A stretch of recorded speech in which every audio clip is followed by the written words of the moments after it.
दिल्ली के पुरानी सीमापुरी इलाके में federation for education development society ने उर्दू मसाइल को लेकर एक सेमिनार का इनेकाद किया। सेमिनार में मेहमान खुसूसी के तौर पर दिल्ली अल्पसंख्यक आयोग के चेयरमैन जाकिर हुसैन, उर्दू अकादमी के चेयरमैन हाजी ताज मोहम्मद उपस्थित रहे। इस मौके पर डॉक्टर साजिद हुसैन, उर्स कमेटी के चेयरमैन मोहम्मद इस्माइल के अलावा डॉक्टर अबू बकर अब्बास, डॉक्टर धर्मवीर सिंह, डॉक्टर सैयद समरुल हसन भी शामिल हुए। इस मौके पर लोगों को सर सैयद अवार्ड से नवाजा गया। मेहमान खुसूसी ने कहा कि उर्दू सरकारी तौर पर तो चलाई जा रही है, लेकिन अवाम कहीं ना कहीं पीछे है। उर्दू अकादमी के चेयरमैन हाजी ताज मोहम्मद ने कहा कि मेरी पूरी कोशिश रहेगी कि उर्दू का ज़्यादा से ज़्यादा दिल्ली में बढ़ावा दिया जाए। हालांकि माइनॉरिटी के चेयरमैन जाकिर हुसैन ने इस बात पर जोर दिया कि अपने ख़त, चिट्ठियाँ, दरख्वास्त सिर्फ उर्दू में ही दें ताकि हर डिपार्टमेंट में उर्दू अनुवादक रखे जा सकें। देखिए इस रिपोर्ट में। उर्दू स्कूलों से बहुत दूर पिछड़ती जा रही है और उसकी एक वजह जो मैं समझता हूँ वो ये है कि उर्दू जो है वो हमारे कारोबार जिंदगी में शामिल नहीं है। आज रोजी से उर्दू नहीं जुड़ रही है। आज उर्दू बहुत अच्छी जिसको आती हो उसको नौकरियां नहीं मिलती। उन नौकरियों के अंदर देने के अंदर हम सब शामिल हैं। जब हमारे कारोबार आगे बढ़ रहे हैं तो हमारी कोशिश रहती है कि बहुत पढ़ा लिखा इंग्लिश जानने वाला हो, बहुत अच्छी अंग्रेजी जानने वाला मिले हमें, कंप्यूटर जिसको आता हो वो मिले, अंग्रेजी में बात करने वाला मिले। मगर हम कभी ये नहीं कहते कि हमें उर्दू वाला चाहिए जो उर्दू अच्छी जानता है। आप कहीं पे भी जॉब में चले जाएं, आप हम सब बैठे हुए कारोबार में करने वाले, अगर हमारे पास कोई आता है कहता है कि मैं अरबी जानता हूँ बहुत अच्छी, मैं बहुत अच्छी उर्दू जानता हूँ, तो सबसे पहला हमारा सवाल रहता है कि भैया आपको अंग्रेजी आती है या नहीं आती। इसका मतलब कहीं ना कहीं सरकार के अंदर भी कमी है कि जो वो ये उर्दू को रोजी रोटी के साथ होगी। मैं ये बात इसलिए कहना चाहता हूँ कि उर्दू अकेडमी के 22 चेयरमैन हमारे बीच में बैठे हैं, वो सरकार से मांग करें, कमीशन की मांग करेगा कि उर्दू को रोजी रोटी के साथ जोड़े। उर्दू की तरीके से जो पढ़ते हैं बच्चे पीएचडी कर रखी उर्दू के अंदर, पीएचडी करने वाले के लिए नौकरी नहीं है। नौकरी जब भी मिलेगी, मगर मैं आपसे भी गुजारिश करूँगा कि हमारी ये सबसे बड़ी कमी है कि हम उर्दू की बात तो करते हैं मगर उर्दू के अंदर कोई भी खत, कोई भी दरख्वास्त किसी महकमे में हम नहीं देते। जब आपकी दरख्वास्त, आपकी कोई एप्लीकेशन दिल्ली माइनॉरिटी कमीशन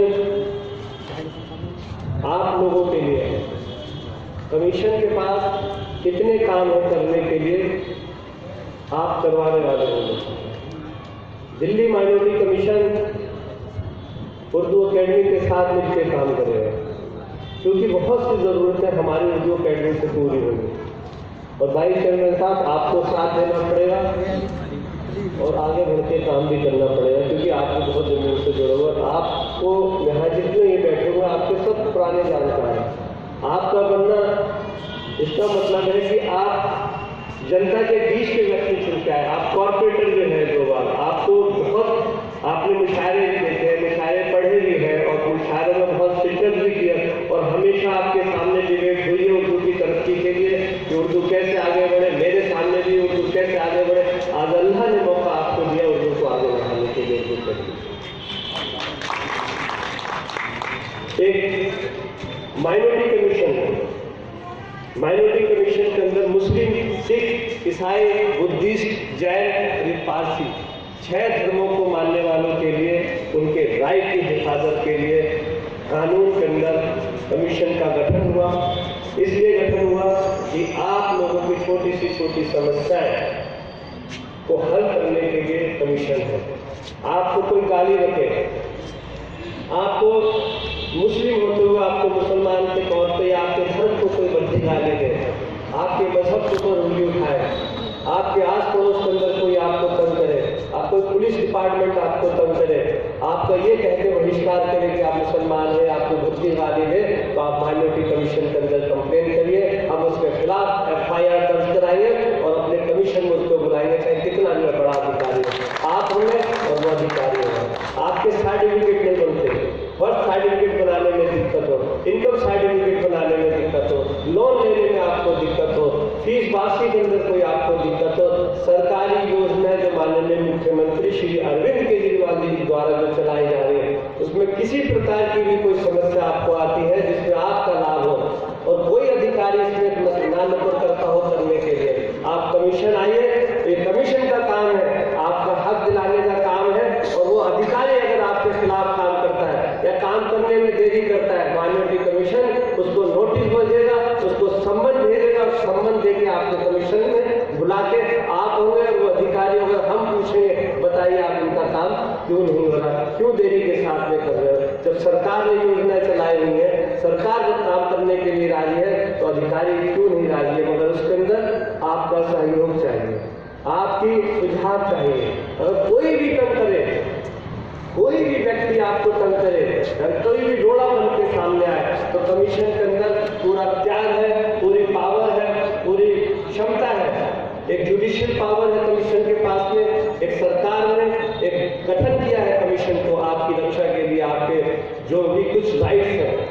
तो मेरा आप लोगों से गुजारिश है कि किसी तरीके से हम चाहते हैं, हम स्किल डेवलपमेंट सेंटर खोलना चाहते हैं कि ताकि वहाँ के बच्चों को रोजगार की शिक्षा दी जा सके कि हुनर के साथ में रोजगार कैसे आगे बढ़े। स्किल डेवलपमेंट के सेंटर खोलेंगे, इसके अलावा हम कोचिंग सेंटर भी खोलेंगे, इसके अलावा हम लाइब्रेरी भी खोलेंगे, जहाँ पे भी माइनॉरिटी के उत्थान के लिए, माइनॉरिटीज के बच्चों को बढ़ावा देने के लिए, बच्चियों को बढ़ावा देने के लिए हमें कोई भी काम करना पड़ेगा तो माइनॉरिटी कमीशन उस पर करने के लिए तैयार है। मैं एनजीओ को भी आमंत्रित करूंगा कि वो आए और आगे बढ़ के काम करें। सामाजिक लोगों से भी मैं गुजारिश करूंगा कि वो अगर उनके पास दफ्तर है, आप दफ्तर खोलिए माइनॉरिटी कमीशन का और वहाँ पे कंप्यूटर ऑपरेटर, और वहाँ से आप लोगों से काम करने के लिए, ऑनलाइन फॉर्म भरवाने के लिए हम आपको मुहैया कराएंगे। आप काम करने वाले बनिए, हम आपके साथ हैं। बहुत बहुत federation for education and development के लिए प्रोग्राम ऑर्गेनाइज किया है, उर्दू से ताल्लुक़ है। और ये उर्दू की जो संस्था है वो उर्दू में बच्चों को पढ़ा भी रही है और बहुत अच्छी तालीम भी दे रही है कि जो बच्चे उर्दू की जानकारी रखते हैं या जो उर्दू पढ़ना चाहते हैं और जो उर्दू को आगे बढ़ाना चाहते हैं, जो उर्दू से मोहब्बत करते हैं, उनके लिए ये फेडरेशन काम करता है।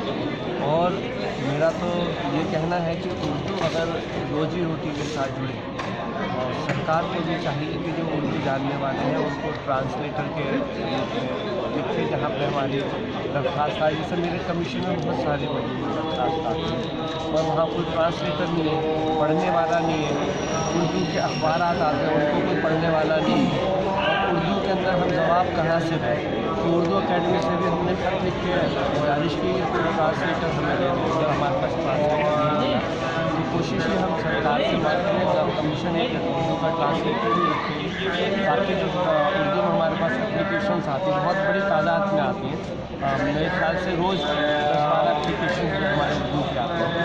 जब इतनी बड़ी तादाद में उर्दू के एप्लीकेशन आने लगे तो हमको चाहिए कि हमें उर्दू का ट्रांसलेशन होना चाहिए। तो मैं ये समझता हूँ जो माइनॉरिटी कमीशन है वो इस पर विशेष रूप से ध्यान रखेगी कि जिन स्कूलों के अंदर उर्दू की तालीम तालीम है, इन स्कूलों के अंदर उर्दू होते हुए भी उन बच्चों को उर्दू नहीं दी जा रही। इस तरीके की बहुत सारी शिकायतें हमें मिलती हैं कि वहाँ पे प्रिंसिपल्स के ख़िलाफ़ शिकायतें आ रही है कि वो उर्दू में बच्चों को देना ही नहीं चाहते, उर्दू नहीं देना चाहते, ज़बरदस्ती संस्कृत लीजिए, ज़बरदस्ती दूसरी लैंग्वेज लीजिए। आखिर क्यों? जब कोई बच्चा उर्दू पढ़ना चाहता है, उर्दू दिल्ली की हमारे दूसरी भाषा है, जब दूसरी लैंग्वेज का दर्जा उर्दू के अंदर दिया गया है तो कुछ मांग तो नहीं रहे ना। वो कह रहे कि जो दूसरी सेकंड लैंग्वेज है दिल्ली की, हम उसको पढ़ना चाहते हैं, तो कोई क्यों मना कर सकता है? ऐसे हमने प्रिंसिपल्स की भी कहा है कि जो इस तरीके की हरकत करते हैं प्रिंसिपल कि उनको ज़बरदस्ती उर्दू नहीं लेने देते। और ये भी है कि 7 बच्चे भी अगर स्कूल में पढ़ने वाले होंगे या दरख्वास्त देंगे कि हम उर्दू लेना चाहेंगे, वहाँ पर टीचर मुहैया कराना और उनकी फैसिलिटी देना वहाँ के प्रिंसिपल का काम है और एजुकेशन डायरेक्टर साहब का भी काम है। फेडरेशन की जो पहल आज हुई है, क्या लगता है कि इस तरह की चीज़ें होती रहनी चाहिए समाज में? ये जो समाज में जो फेडरेशन जो पहल करते हैं, इस तरीके की जो सामाजिक संस्थाएं काम करती हैं, तो समाज को जागरूक करने के लिए काम करती है और ऐसी संस्थाओं को आगे आना चाहिए। ठीक है। और उर्दू सब्जेक्ट टीचर नहीं है, उसके लिए जो मसला है उस पर असल ये प्रोग्राम था और उस हौसला हमने रखा। हालांकि कुछ गेस्ट हमारे नहीं आए, आगे भी इंशाल्लाह देखेंगे। सेमिनार में सभी तरह की चर्चा हुई, बात हुई उर्दू के फ़रोग के लिए, लेकिन क्या लगता है क्या वजह है सरकार की तरफ से क्यों इसकी तरफ ध्यान नहीं दिया जा रहा? देखिए, जहाँ तक दिल्ली सरकार की बात है, अभी पिछले 2015 में मैं केजरीवाल जी से मिला था और एक डिमांड की थी मैंने। वैसे तो कई डिमांड थे लेकिन एक मेन डिमांड थी कि हर स्कूल में एक उर्दू टीचर, तो उसका उन्होंने आदेश कर दिया 2017 में। अब हमारी तंजीमों की और हमारे वालिदैन की जिम्मेदारी है उसको लागू कराएं। जब बच्चा स्कूल में जाता उर्दू मांगता, लेकिन स्कूल का जो स्टाफ है वो उनको उर्दू नहीं देता। इसी के लिए तो हमारी कमीशन बैठी है, वहाँ हम कंप्लेन करेंगे। ये दिक्कत तो है हमारे साथ, सबके साथ है। तो कहीं ना और इसके लिए कमीशन ने वादा किया है कि भाई हम देखें, लोगों को भी इसके लिए आगे आना पड़ेगा। बिल्कुल, लोग अगर बेदार नहीं होंगे, तंजीमें बेदार नहीं होंगी, RWA इसमें आगे पहल नहीं करेगी तो हमें कामयाबी नहीं मिलेगी। प्रिंसिपल अपने लेवल से उसे रोकता है, बदमाशी करता है, शैतानी करता है, उसके लिए हमें कंप्लेन करना होगा और लड़ना होगा। अच्छा, आज आपने सेमिनार किया, अब आगे किस तरह का मूवमेंट आप लोग करेंगे? क्या गवर्नमेंट से? ऐसा है कि उर्दू और एजुकेशन के लिए फेडरेशन हमेशा से अवेयरनेस प्रोग्राम और सेमिनार करती रही है। अब हमने इस बार के जो यमुना पार स्कूलों के लिए ये हमने सोचा हर स्कूल पे एक कोऑर्डिनेटर बनाएगी हमारी। जो आपने कहा कि भाई ये उर्दू नहीं दे रहे हैं, एडमिशन नहीं कर रहे हैं, तो उसकी तो पूरी नज़र रखेंगे। अच्छा, आपने एक मेमोरेंडम भी जो है भेजने की कोशिश की सरकार को, क्या है उसमें चीज़ें?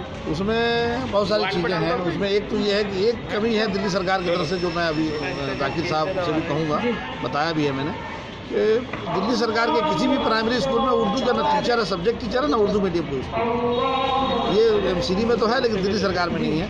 एक तो हमने ये कहा, एक ज्वाइंट डायरेक्टर की डिमांड की है, ज्वाइंट डायरेक्टर उर्दू की, या तो ज्वाइंट डायरेक्टर उर्दू हो और उसके साथ साथ अगर माइनॉरिटी सेल बन जाए, नहीं तो ज्वाइंट डायरेक्टर उर्दू होना जरूरी है, एक हेड ऑफ और नोडल ऑफिसर डिस्ट्रिक्ट वाइज। ये डिमांड हमने की है अभी। वजह ये है कि अभी जो बहुत सारी जो कमियाँ हैं तो उनको धीरे धीरे दूर करने में थोड़ा टाइम लगेगा। जो मैं समझता हूँ कि अभी तक जो लोग आए हैं तो उन्होंने इतना ध्यान नहीं दिया उर्दू के लिए।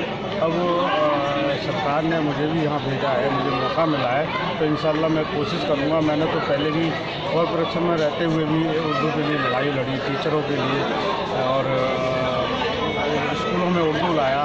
शकील साहब के साथ मिल कर के, असलम भाई हैं ये, इन्होंने मुझे कई बार बहुत सारी चीज़ें अंदर से दी, तो मैं नगर निगम में इतना लड़ा कि मैंने बहुत सारी कोशिश की कि उर्दू के लिए आगे।